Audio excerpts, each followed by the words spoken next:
Hi, nobodies. By myself again today. So I was like reading up on narcissists,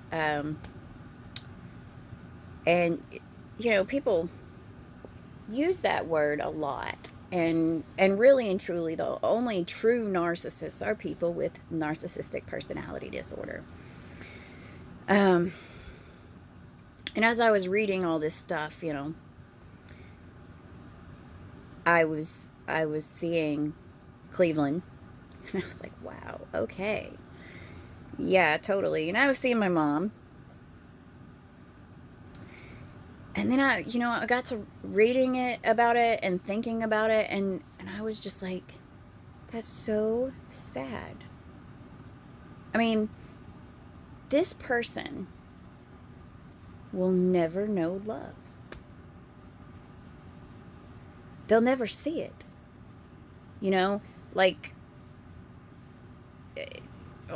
of course, maybe they'll never miss it because to them, their whole life revolves around like how many fish are on their line. Um, so maybe I shouldn't feel sad for them. I mean, I can't hate on them because something made them like that. Just like I've got borderline personality disorder. I was made this way. Um, the particulars of it, I mean, granted, I've got mine managed. And the only treatment for narcissistic personality disorder is therapy.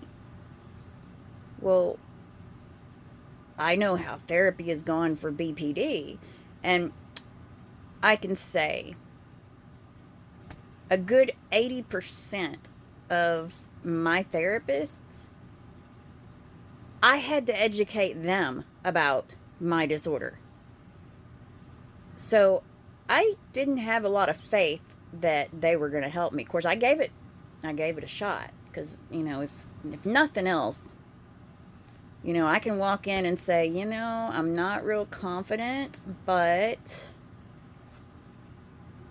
I'll give it a chance. And I have learned things. And I should hope that through them treating me, they learn things too. And because I do know, like, with the last therapist I had, she would mention occasionally that she had other patients that did something or said something, and that if it wasn't against policy, she would love to introduce us. Um, so I'm hoping that as much as I grab off of them, that they grab something off of me that they can use. Um, all that being said, I'm like, what would be the achievement of going to therapy? Like, what would you hope to achieve if you've got narcissistic personality disorder? Like, what is the goal? I mean, I'm hoping that the goal is I will not tear down others to build myself up, you know. Um, because that is if you don't know if you're dealing with a narcissist, one of the big things is if they are always talking shit about people. Like, everybody they meet, like, they're talking bad about them. Like, oh, you should have seen her. She had the fattest fucking ass. Man, that ass was so fucking fat, or she was so fucking ugly, and I think she was into me, you know. Like, they have this inflated ego, or it would seem inflated, like, and they'll talk about their achievements, like, I've done this, and I've done this, and I've done this, like they climbed Mount Everest. And it's like, no, you just walked up the hill, dude. That wasn't Everest. That was just a little hill. That wasn't even a San Francisco hill. That's just a little hill. And you're acting like you climbed Everest? They will inflate their achievements.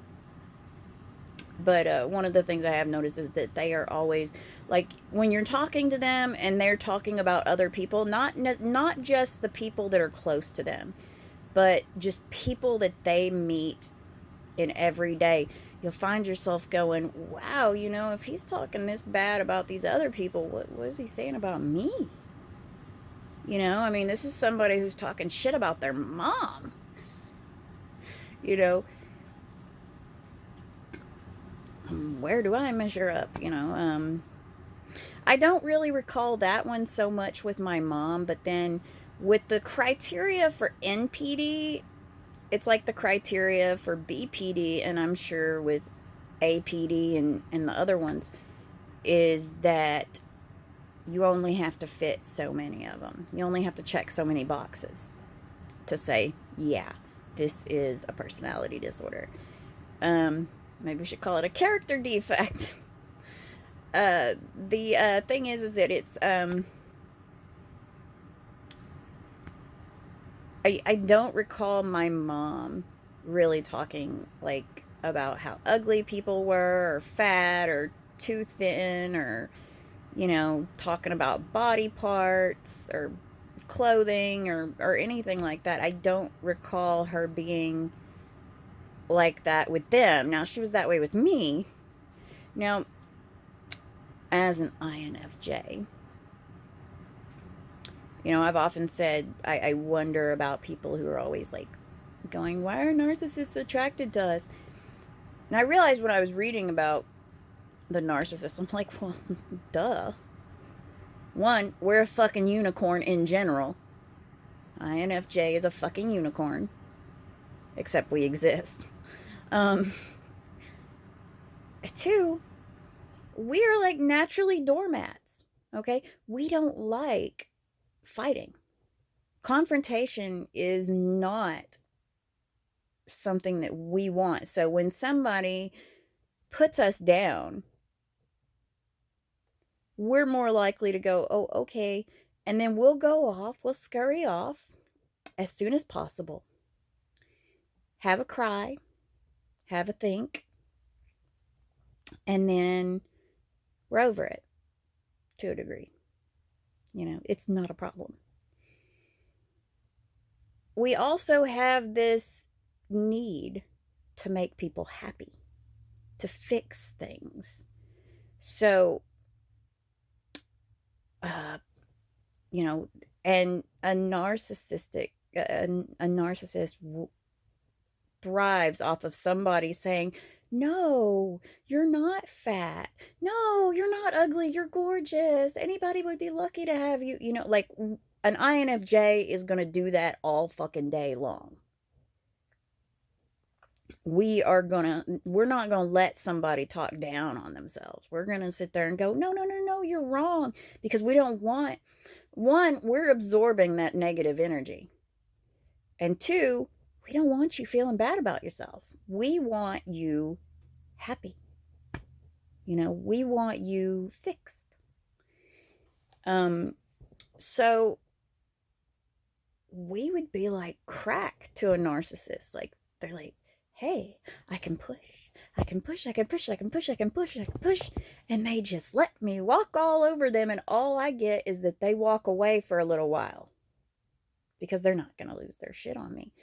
The thing is, though, is when we do, it's pretty bad. Of course, symbiosis here that we lose our shit and feel bad about losing our shit, but you know what? That person, they're not feeling what we feel. The fact that we're sitting there telling them like what a colossal piece of shit they are. Like, because by this point, by the time you've pissed off an INFJ enough to get us to say, I'm done. Like, if you actually get the statement from us, because most of the time we're just going to walk away.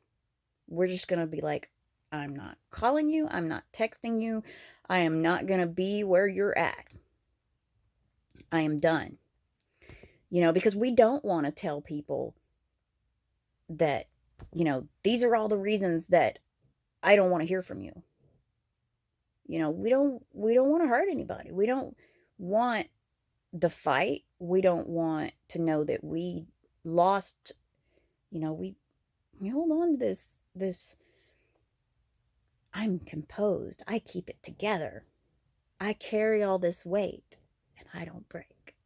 You know, so to give some of that out, some of that darkness, and push it out into the world, is we lost our composure a little bit. Even though, man, we deal some killer fucking blows. So when that person comes back in and we're like, no, I fucking ghosted you, which I don't really do. I can't really ghost somebody because I give a shit. I give too much of a shit to really ghost them. The door is always kind of open for, it's always, I guess I hold it open for with the hopes that I get that apology I want, which upon more in-depth reading on NPD, those apologies from somebody who's narcissistic personality disorder, those apologies are false. Those apologies are shit. They know what they fucking done.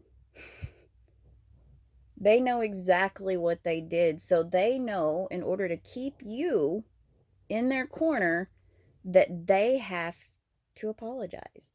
But they don't fucking mean it. They just want to pull you back in long enough for them to throw you out. Or to continue to use you. And how do they use you? They use you as someone to take their abuse. When they feel bad, they're gonna attack you. They're gonna make you feel like shit so they can feel good. I really don't understand that kind of thinking, but that's how it works for them. And I cannot hate them because, like I said, life made them that way somehow. And this isn't something like, oh, he's had some really bad breakups. No, this person's probably been like this their whole fucking life. Something did that to him. Just like my BPD. Like whether I was born like that or trauma made me like this, I don't know. It doesn't matter. It's not my fault. How I manage it is my responsibility. And so like they said, anyway, like once we door slam somebody and they come back,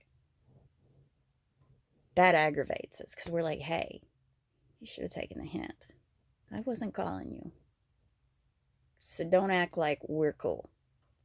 If you're going to text, like if I talk to you in a week or so, don't just act like that's nothing. You better be like, hey, I haven't heard from you in a while. It's a pretty simple thing, because that's what I'll do. Or like, hey, we ain't touched base in a minute. What you got going on? Unless I'm dealing with another INFJ, and then in that case, it's like, hey, just letting you know I was thinking about you.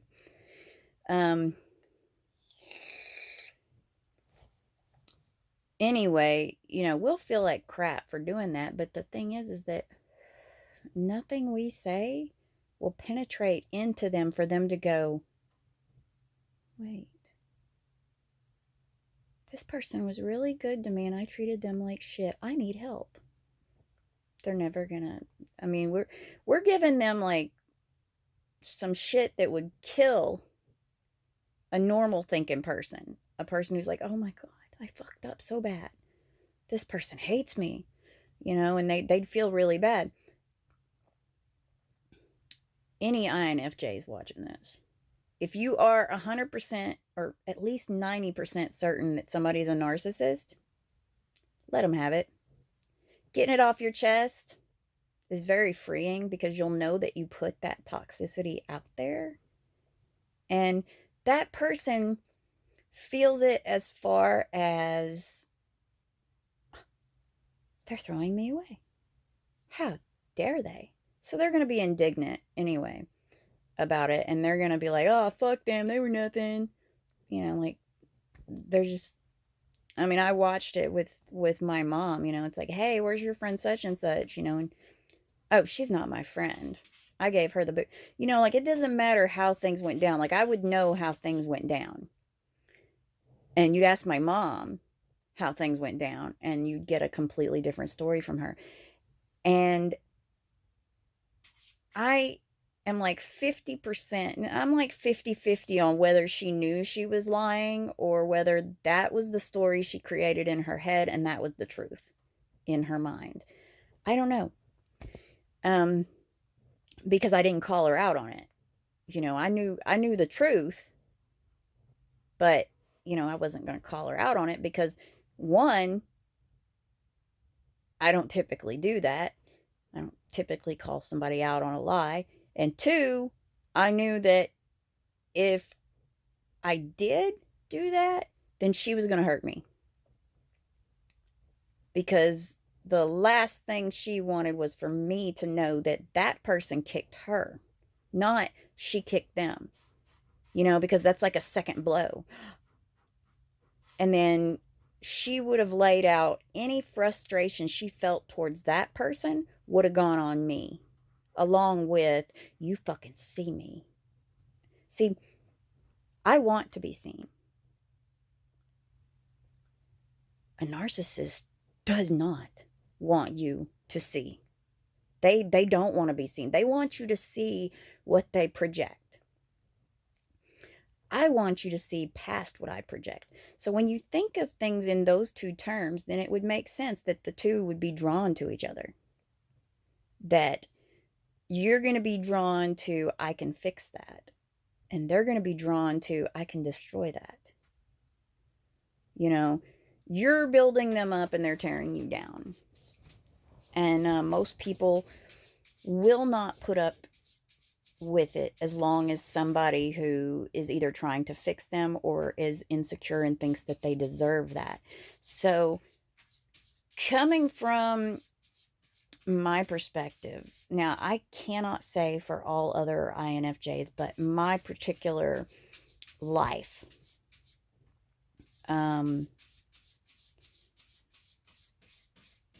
I fit both. Like I'm that person who's going to take a lot of shit off of somebody and feel like I deserve it. Like I don't deserve better. They see me. They see me.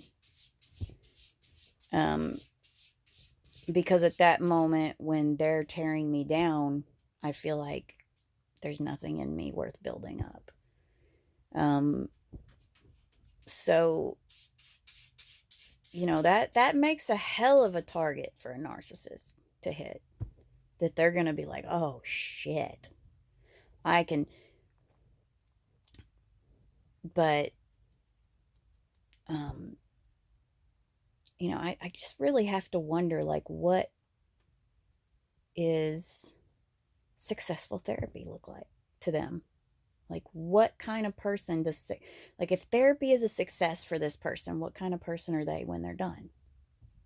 Are they just changing? Like, I know with BPD, it's about changing, like recognizing which thoughts are healthy and which ones are the disorder. So it's like, does this person sit there and go, oh, I'm ugly. Hey, there's that bitch. There's that one girl that I can pick on. There's my whipping boy. I'm going to go say something. Oh, no, you should not. Like, is that what a successfully treated NPD sufferer would do? Are they supposed to stop themselves and go, no, I can't say what's wrong with that person. I have to compliment them. Like, are they supposed to take the negative and turn it positive? Which isn't a bad idea. But I was trying to do that with my narcissist, and that didn't work so well. Because trust me, anybody knows how to manipulate. It's me. Now, not for bad, but for good. And I had my ass handed to me a lot. And see, like, I could work my mom. But that was because I understood her. And it was part of my self-preservation, because if I didn't manipulate my mom, she was going to tear me down worse. So I had to make sure that I wasn't there for certain things. And I had to make sure that P's and Q's on everything, like reading her. And she was exhausting. And so is that one. So, I feel bad for them. Just like I feel bad, like I have BPD, but I am quiet borderline. And that, to me, if you're gonna draw the personality disorder stick, being a quiet borderline isn't that bad. Um, because people are not talking about, like, oh my God, you're raging one minute and you're collapsed on the floor crying the next minute, and then you're having a party the next minute. Like, no. It's, if I start to lose my shit, it's like, hand me that drink, hand me that smoke, hand me those pills, hand me this, hand me that. I'm gonna go, like, I'm gonna make a lot of really bad decisions. A lot of really bad decisions if I'm not in check. Because the BPD will say, okay, how can we hurt ourselves? Let's get drunk. Let's do drugs. Let's go shopping. Let's go hang out with people we should not hang out with. Let's go do things we should not do. Be places we should not be. Everything is kind of like, it's like a self-destruct that we're on. We are trying to route ourselves towards disaster, because at that point it's going to make us feel alive.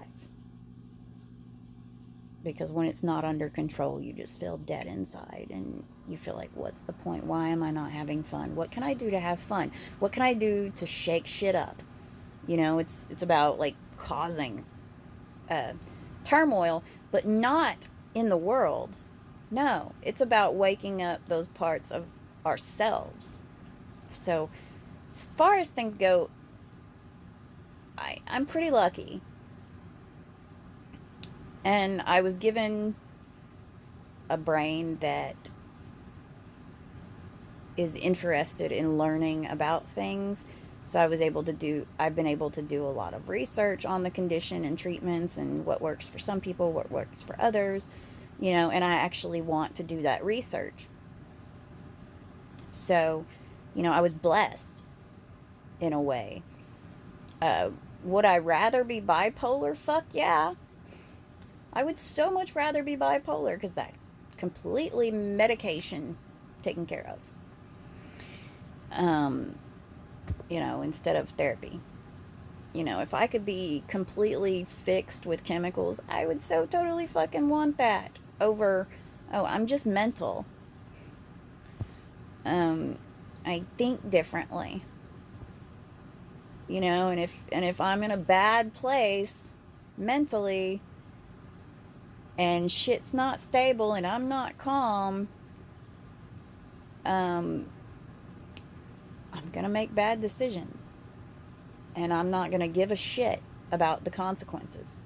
I'm gonna know what they are too. Don't think for a second that I won't know, like, all the possible bad outcomes, and that's what I'm gonna do.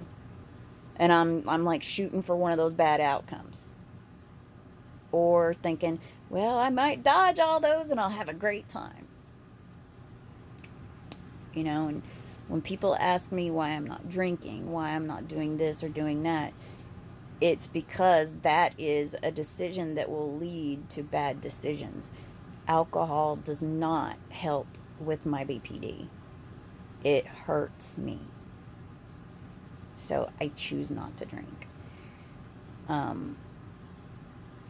Bad decisions abound. So I'm going to go now. It has been a good day. I hope that you've had a good day. If you haven't, always remember that every moment is an opportunity to turn things around. You can choose not to let things bother you. You can choose not to dwell on something, or you can choose to hash it out, let it out, deal with it, label it, box it away, what the fuck ever, deal with it, toss it aside, reframe it, whatever you got to do. Be comfortable with your decision. But the name of the game is to stay positive. Because positive attracts positive, negative attracts negative. So if you want good things, you need to think good thoughts. So I'm going to go now. Bye.